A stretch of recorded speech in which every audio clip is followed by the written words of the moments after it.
Hello there, ladies and gentlemen. My name is Octavian, and I'm here to take you on a magical journey. Or perhaps that's Aphromoo, playing the newest champion, and of course the newest skin for the newest champion as well. He's going to be showing us how that Bard works out on the Summoner's Rift, to the sound of lots of laughter in the mid lane from both sides. Bard's laugh is a little bit odd. Maybe it's just the one in that skin, I'm not sure, but Bard in general is a little bit of an odd guy. He's got a conch shell there, or a trumpet. Honestly, it's difficult to tell what anything is on Bard. He doesn't even really have a face, just kind of a mask, in place of where you might expect one. But I digress. Let's get into the shoutcast itself, shall we? Borbus Deluxe throwing a few spears at Grigne, but it looks like, other than that, we're not going to have much level 1 interactions between these teams to speak of. And it's going to return to some quiet, as Lee Sin does choose to go to his red side of the jungle to start. Probably going to be starting at that Krug camp. Pause is coming down that way as well. Going to be looking to leash with him. And I am very, very excited to see how Aphromoo handles himself on this newest champion in the League of Legends. Always fun to see the highest level players take new shiny toys and make interesting fun things happen with them. And there is a lot of synergy with Bard, even just within his own kit. There's some interesting things that you can do, but Matt Life Tryhard hanging around off to the side, looking to do some harassing in the early game right here, roaming up towards the Nidalee as Golden Glue dashes in on that Ravenborn LeBlanc to harass away Cassiopeia. Matt Life actually wandering around perhaps the wrong corner, does dodge away from the stun. And Aphromoo gets traded back onto his wall. Piltover Peacemaker gonna make the trade worth it. Or more worth it, rather, for Red Team here. Had that Cosmic Binding connected from Aphromoo, it probably would have been much, much worse for Matt Life, but he did manage to dodge his way around that. As Zion Spartan going in on the Trundle up in the top lane. Cosmic Binding, speaking of that connecting, double stun for Aphromoo. Well shot. And it leads into a good trade for them. Well, actually, good trade in terms of health, but not in terms of cooldowns. I'd say that the exhaust is more valuable for Aphromoo. Ooh, flash away from Yepo TV. I'll get back to what I was saying in just a second. Oh, hook flies out. Goes a bit wide to the left, not even connecting onto a minion, and that's one of the small little things that you can do as Thresh in a lane is try and throw a hook at someone when, if they would dodge, you just hit a minion instead, because then at least you get the reset, or partial reset on the cooldown. But first blood for Nidalee, going in for an easy gank in the top lane. Not only because Trundle was a little bit overextended, but also because Trundle had just been forced to pop his flash. Zion Spartan probably letting Porpoise Deluxe know that had happened.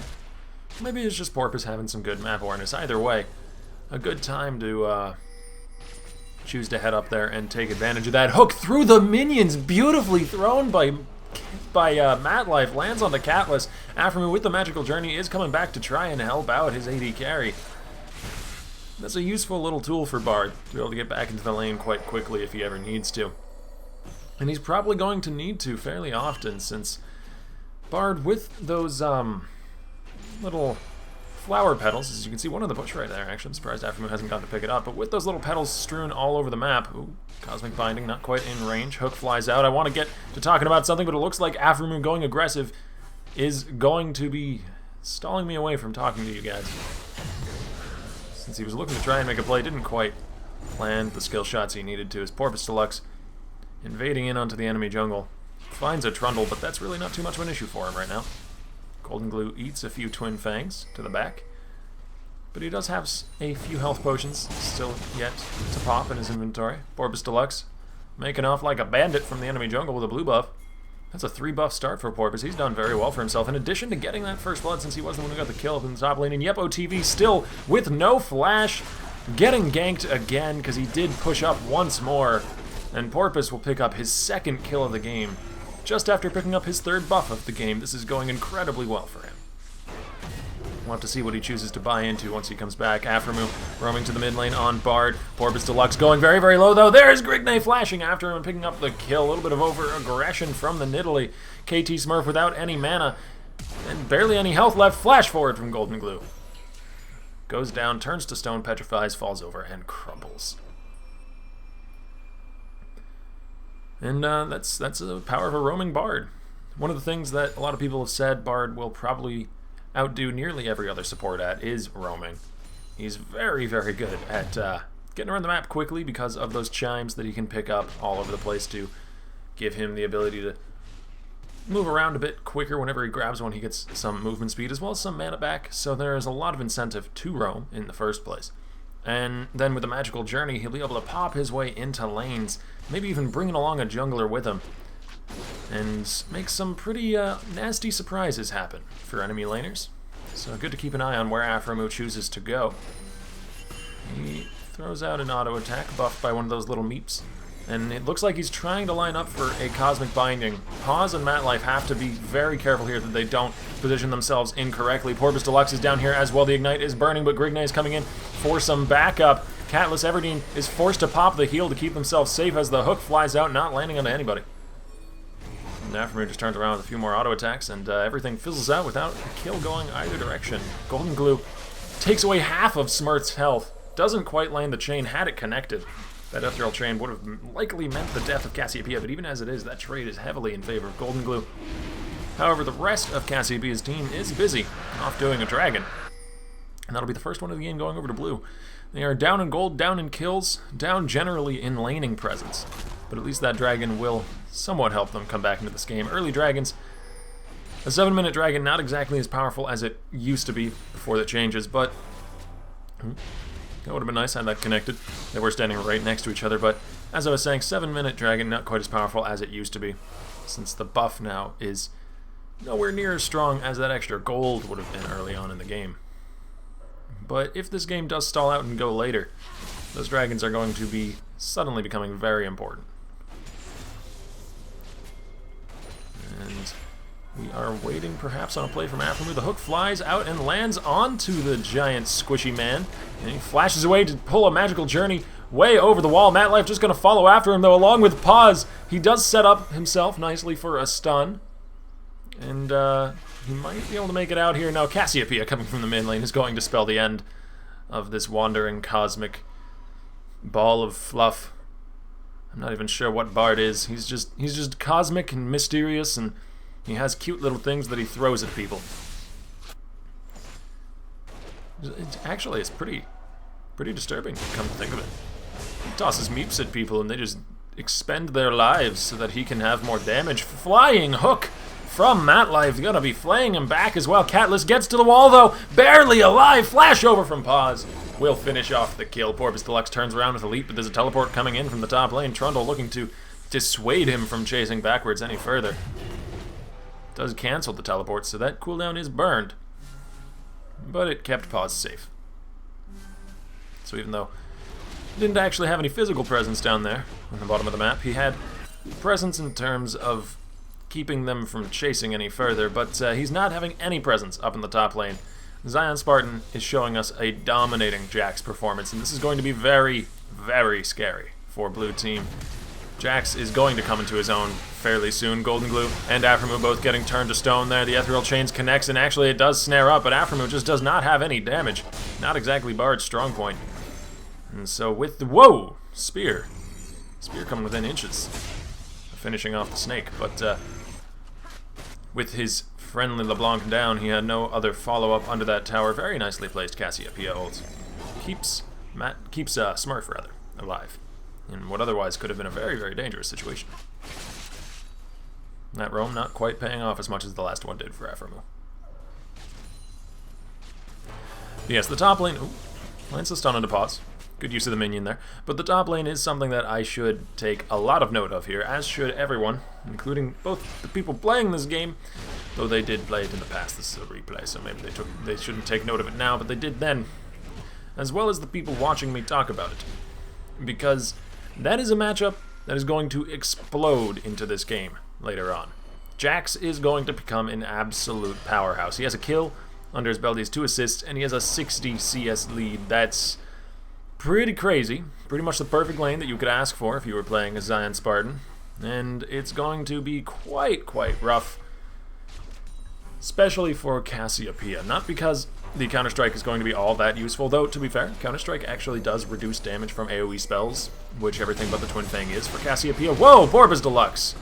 Leaping in and leaping out gets the simple 1-2 bite onto Thresh. Picks himself up yet another kill, and that Nidalee is going to be a large factor as well. Actually, interesting to see where he's gone. Yes, the Magus enchantment.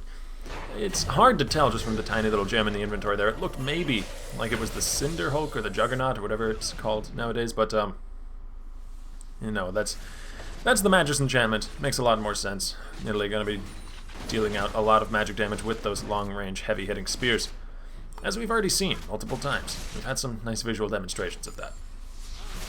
Unsurprising to see pings for assistance from Trundle, as Yepo TV is having one of the worst lanes he could possibly have asked for here.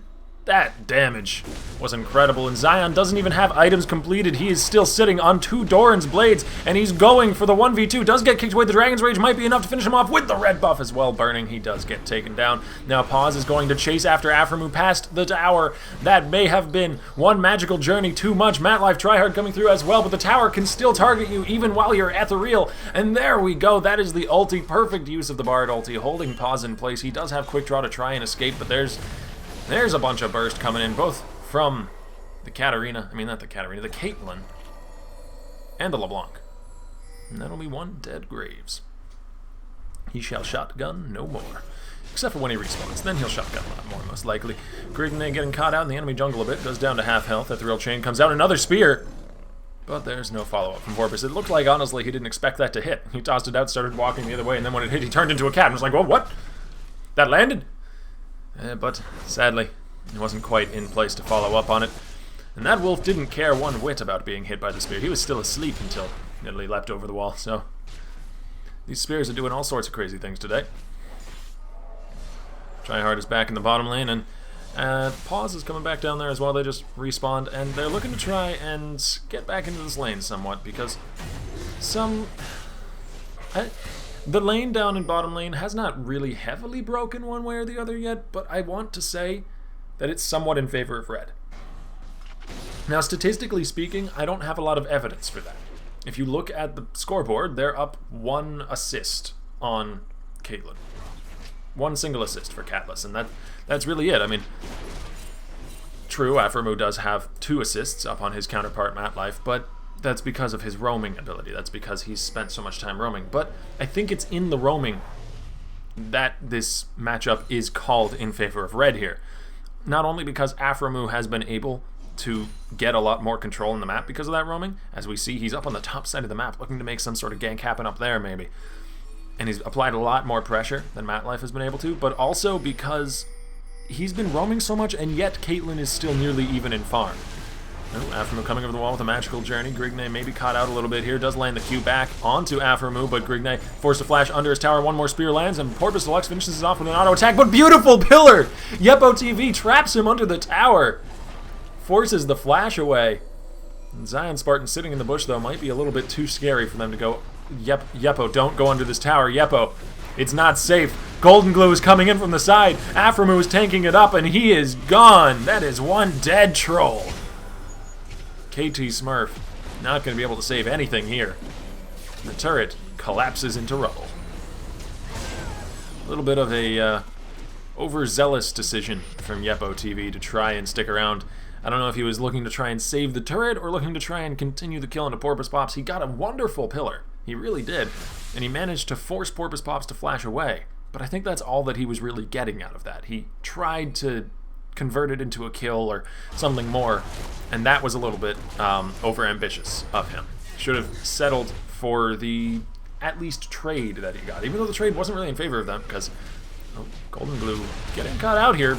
Maybe he was looking at the shop. That's the only explanation I have for that particular situation. Zion Spartan coming in. He steals away the dragon, and he's still looking to fight. He leaps away, actually.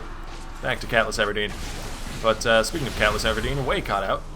Does give her life up. And a killing spree over to Smurf for the dragon. So, for blue team, a lot of their hopes are going to be resting on KT Smurf here, which is not a very good place for them to be resting, considering the Triforce is completed for Jax at 15 minutes. Grignay go through the magical journey, chases after Aphromoo. And Aphromoo has already created enough distance. The Zion Spartan finds Yepo TV off to the side and picks up his second kill. And I don't think Pause is going to be having much of a chance in this 1v1. There's the ult. The Grand Master is coming in, and he wants a piece of this. Pause flashes away, breaking vision whenever he can. And Zion is going to be forced to leap under the tower to go for the kill. Matlife doesn't have the hook to pull him back, though. And Grigne is here getting exhausted. Aphromoo managed to bait him all the way back towards this fight. The kick is going to create some more distance from Zion, but he comes back in and he gets the killing spree. Now Smurf is in a 1v1 with Golden Glue off to the side and the Ignite burning. Actually, no, the stun lands from Smurf, but Golden Glue has Distortion back up and he gets the kill. Action all over the board, but in the end that is going to be Red Team coming out in the advantage in pretty much every single situation. And Zion Spartan, after stealing away the dragon and getting 3 kills, will top it all off with the cherry on top and pick up a tower in the bottom lane as well. Oof, Yepo's in a rough spot. Golden Glue chunking him away below half, and he is doing his best to just salvage whatever farm he can across the map, but it's looking real rough for our troll friend. That is a... Let me just do some quick math here. I think that's a, 80 CS lead?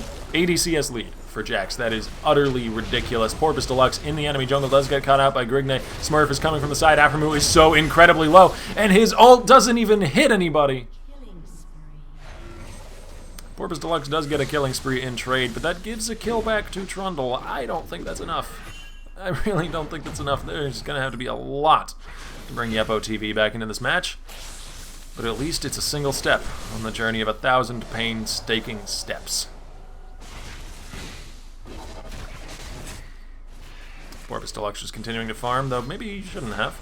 3 members from Blue Team are here and there, pushing hard onto this turret. They don't have very many minions, though, and that is a nice spear onto Smurf from over the wall. Takes away a chunk of his health. He's going to be able to get some of it back. Ooh, another one. Doesn't quite hit Smurf that time, though. Just took out a minion. That minion was a hero. Yepo TV coming into the top lane, and he is just getting bullied away as soon as he shows up. Zion diving under the tower. He doesn't care at all. He's on a rampage, and rightfully so. Zion is dominating this game. Grigne's looking to try and go for the 1v1. I really don't think that he can handle it. Yeah, there's the Counter-Strike, there's the stun, and there's the Trinity Force procs. That is Zion Spartan's 6th kill of the game. In a performance of Jax that I have not seen in a long time. Aphromoo going to be landing the slow into Pause. A few more auto attacks will slow him up as well. The magical journey over the wall. Trying to predict maybe that he'd dash over, but Pause just kept running in the other direction. And Magical Journey can only be cast on a wall. You can't just use it as raw gap closing. You have to follow someone over a wall or leap through some terrain to be able to chase after someone with it. KT Smurf turning around with the ulti, trying to keep himself alive. Golden Glue is forced to flash away. Can Matlife block that? He can, but he might be giving up his life for it. Aphromoo gets the kill. And Matlife tryhard sacrifices his own life so that Smurf can survive. This is starting to look rather grim for Blue Team as a whole, though. Everdeen might be in some trouble. Aphromoo turns him into a statue, though, so... Ooh, and that dodges away from the ulti from Pause. Timed it a little too early. Still not used to how long Bard's ult lasts. And, they do trade 1 kill over, but Zion Spartan is here, and he is making work happen. Leap in. Pick up the godlike kill. He's got the Triforce procs. And he is absolutely crushing. I don't know how many different ways I can phrase it, but I think I've said essentially the same thing 4 or 5 times now. This Jax from Zion Spartan is doing a ton of work. And the rest of his team isn't doing too shabby either. Porpoise, Golden Glue, and Catless all pushing up the mid lane will take the secondary turret. Some of them are going to peel over and swap to top lane, while Golden chooses to head to bottom. Maybe push up some of those waves there and just get pressure moving on every single front here. Yepo TV not going to be any sort of match for this assault from Red Team. Maybe they can make this fight happen. The pillar doesn't quite catch on anybody. The trap going to be holding Yepo TV up as he gets hit by another spear. Grigne trying to land the kick back, but Zion just kills him before he does. Shutdown finally. Smurf takes down the Jax. And Yepo TV, looking to be the front line for his team, is just going to get melted away by auto attacks, though. Caitlyn hasn't been touched, and Porpoise lands a very nice spear. There's the ace in the hole, gonna follow up. Pause is really, really low. But I don't know if they're gonna be able to convert this into a kill. The spear toss comes out, but it doesn't quite land. Bard is off behind them, and LeBlanc has roamed all the way up from bottom lane for this fight. Smurf is overextending. So is Pause and Matlife. They are way too far up. The magical journey is going to be bringing in a lot of reinforcements. Golden Glue is here, instantly gets the kill onto Pause. Smurf will chunk him down below half, though. The Ignite is burning, and here's a teleport coming out from Red Team, turned into statues. That Cannon Minion and that Snake. Double kill as he goes down, actually. Whoa, the burst from Porpoise Deluxe. Didn't expect that. But he had it in his back pocket. 6-1 and 7 Nidalee. Doing some good work as well, and looking to get a lot more magic damage in that build. Golden Glue gets shut down. Grignay. And he's trying his best here. The Warrior Hex Drinker, Warrior Enchantment Hex Drinker does mean that he at least has some damage to set up some of these things with, but he goes down so fast whenever he's caught out. Especially considering that Bilgewater Cutlass and Trinity Force are both completed on Jax just past 20 minutes. Not to mention some Home Guard boots, which are an interesting idea here from Zion Spartan. He is incredibly far ahead. What? It's a little Garden of Wards. That's adorable. But yeah, he is incredibly, incredibly far ahead here. But to be fair, they're not far ahead in Dragons. They are even in Dragons, but as I said, that's not really so impactful anymore since the more recent patches. As Yepo TV, speaking of Dragons, is going to be sitting in that pit all alone, looking to try and at least get something back for his team, but Zion Spartan off to the side here in the top lane. Going to be leaping in, lands the stun, lands an auto attacker too, and that is all he needs. He just eats the bullet to the face, doesn't matter, it only tickles. And now he's looking for the 1v1 here. The Grandmaster's Might has been popped, leaps away to a ward, just trying to dodge away from the Q. Does in the end manage to avoid it. Dragon's Rage kicks him against the wall, but that's not going to matter. Ace in the hole comes out, and Grignay goes down. Aphromoo off to the side, doesn't quite land the stun onto KT Smurf. Does have a magical journey to keep himself safe, though. Goes over the wall. Catalyst Everton getting chunked down below half as he does go down, actually. The burst from Smurf was high enough, but Porpoise Deluxe was there to finish off the kill in vengeance for his fallen comrade. That'll be the blue buff stolen away in this game. There's only a few dominoes falling away from total defeat for blue team. That's the Baron. Started off one giant purple domino for red team, and if they can get that one to fall, then there are going to be a lot more following after it. And Zion Spartan has no issues tanking this one up. Going to leave his team to finish it off. Cool Jaxes don't look at giant dying lizards, and that'll be the explosion of the Nexus. That'll be the victory for the red team, and thank you guys for watching. My name is Octavian, and this has been another episode of Challenger Casts. I hope you enjoyed, and I will be seeing you next time. Hey guys, it's Octavian, just popping in at the end of the video to encourage you all to like, comment, subscribe, whatever it is you feel like doing. Though actually, above all else, comment, because I do want to hear you guys. I absolutely love it when I get responses. Anyways, thanks for watching, and I'll be seeing you next time.